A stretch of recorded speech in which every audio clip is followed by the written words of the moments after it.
परमेश्वर के धन्य नाम की महिमा हो। प्रभात मनन के सत्र 2743 में आप सभी का बड़े प्रेम के साथ स्वागत करता हूं। आइए आज के मनन के लिए हम पढ़ते हैं प्रकाशित वाक्य अध्याय 2 पद 16। अतः मन फिरा, नहीं तो मैं तेरे पास शीघ्र ही आकर अपने मुख की तलवार से उनके साथ लड़ूंगा। एक मसीह विश्वासी अर्थात मैं उन लोगों के बारे में बोल रहा हूं जिसका उद्धार हुआ है। संसार में रहते हुए करने लायक सबसे बड़ा पाप ऐसा कोई कार्य करना है जिससे प्रभु की कलीसिया को नुकसान पहुंचता हो। वचनानुसार संचालित किसी भी स्थानीय कलीसिया को नुकसान पहुंचाने वाला कोई भी कार्य यदि कोई विश्वासी के द्वारा होता हो, वचन से मैं ये साबित कर सकता हूं कि ऐसा विश्वासी को उसका नुकसान भी अपने जीवन में अवश्य भुगतना पड़ेगा। कलीसिया के आर्थिक मामलों में विश्वासघात करना, प्रेरितों के काम 5:1-11 तक, यीशु मसीह और कलीसिया के बीच के पावन संबंध को सूचित करने वाला पारिवारिक जीवन के पवित्रता को व्यभिचार करने के द्वारा अपवित्र करना, 1 कुरिन्थी 5:1-5 तक, तथा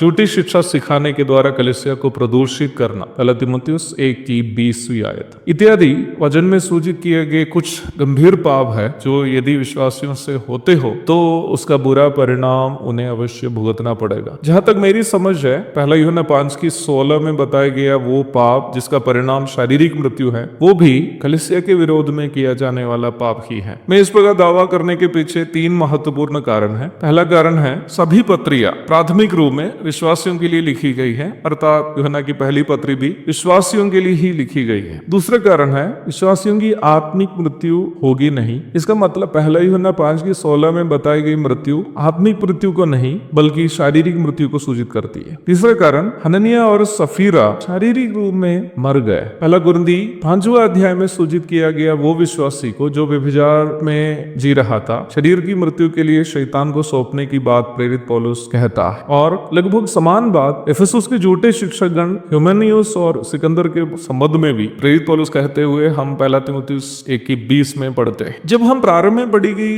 पद की ओर आते हैं, निकलोइयों के द्वारा पिरगमुन की कलीसिया में झूठी शिक्षा सिखाने की बात को सूचित करने के बाद प्रभु ये कह रहा है कि अतः मन फिरा, नहीं तो मैं तेरे पास शीघ्र ही आकर अपने मुख की तलवार से उनके साथ अर्थात झूठे शिक्षकों के साथ लड़ूंगा। यह सूचित की गई तलवार जो प्रभु के मुख से निकलती है वो वही दोधारी तलवार ही है जिसका जिक्र 1 अध्याय के 16वीं पद में भी हम देखते हैं, अर्थात परमेश्वर का वचन जो जीवित, प्रबल और हरेक दोधारी तलवार से भी बहुत चौका है। इब्रानी 4:12। तलवार से प्रभु झूठे शिक्षकों से लड़ने का मतलब यह है कि प्रभु का कोई भी कार्य चाहे आशीष देनी हो या दंड देना, वह अपने वचन के अनुसार ही करते हैं, अर्थात वचन में निर्धारित दंड उन सभी झूठे शिक्षकों को अवश्य मिलेगा जो कलीसिया को झूठी शिक्षा सिखाने के द्वारा प्रदूषित करते हैं। मुझे सुनने वाले प्रिय भाई बहनों, यदि आप उद्धार पाकर बपतिस्मा लेकर वचनानुसार की कोई स्थानीय कलीसिया के साथ संगति करने वाला विश्वासी हो, आप यह निर्णय अवश्य ले कि आपके किसी भी प्रकार की गतिविधियों के द्वारा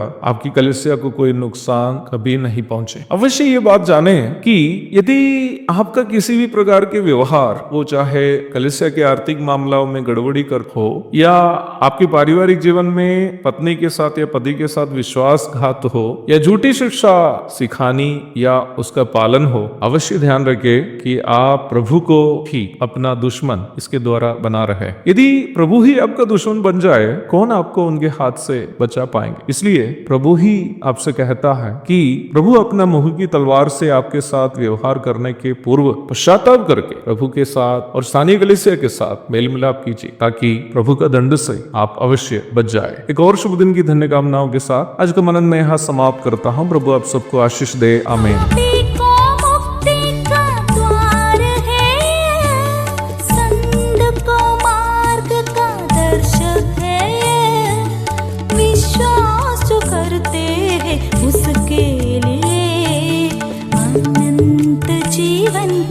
साधन